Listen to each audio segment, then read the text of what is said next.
Buenas tardes. Aquí nos encontramos para entender un poco qué es la literatura fantástica, ya que a partir de hoy, durante algunos viernes, vamos a tener en los viernes de cuentos sobre literatura fantástica. Vamos a abordar solo autores y autoras argentinos porque hay muchos. Necesitaríamos como 3 años de viernes para abarcar todo. Así que les cuento un poquito. Dice, en todas las acepciones está presente la idea de desplazamiento, en algunas de pasaje, pasar de un lado a otro. ¿Y qué sucedería si ese otro lado se presentara no como lo cotidiano, lo familiar, lo esperable, sino como lo desconocido, amenazante, asombroso, paradisíaco o hasta levemente familiar, pero al fin extraño? Los relatos que forman esta antología y otras que les vamos a ir leyendo y contando muestran de qué modo se transforman los personajes, el tiempo y el espacio al realizar este tránsito al más allá. Pero ¿qué puerta conecta uno y otro mundo? ¿Qué hay detrás de esa puerta?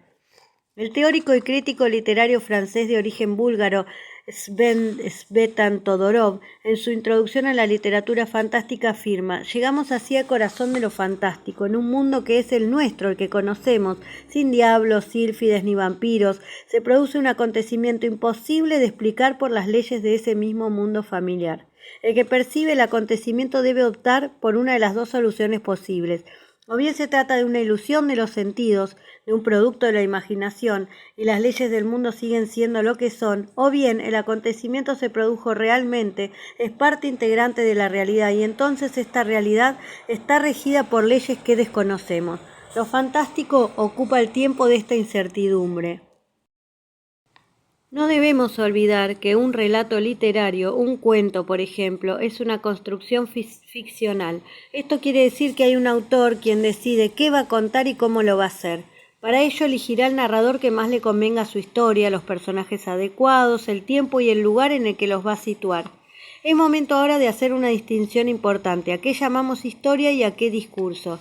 Dijimos que un autor decide qué quiere contar y cómo lo va a hacer. Entonces imagina una serie de acciones que realizan los personajes, ordenadas lógica y cronológicamente, la historia. Ahora bien, nuestro autor decidirá también cómo quiere contarla, quizá comenzando por el final para luego desarrollar las acciones que condujeron a esa situación, o quizás yendo hacia atrás y hacia adelante en el tiempo para provocar así un desorden constante en la cronología. Este es el discurso, el modo en que el autor decide narrar la historia. A veces el tiempo de la historia y el del discurso coinciden, a veces no. Los textos con los que nos proponemos trabajar plantean un desplazamiento en el tiempo y el espacio que provoca la apertura a mundos desconocidos y perturba la percepción de la realidad. Y bueno, esperemos que les gusten estos relatos. Aquí les muestro el libro del que saqué un poco de este... A ver, ahí está, Cuentos Fantásticos Argentinos, Ediciones Cántaro, está en la biblioteca.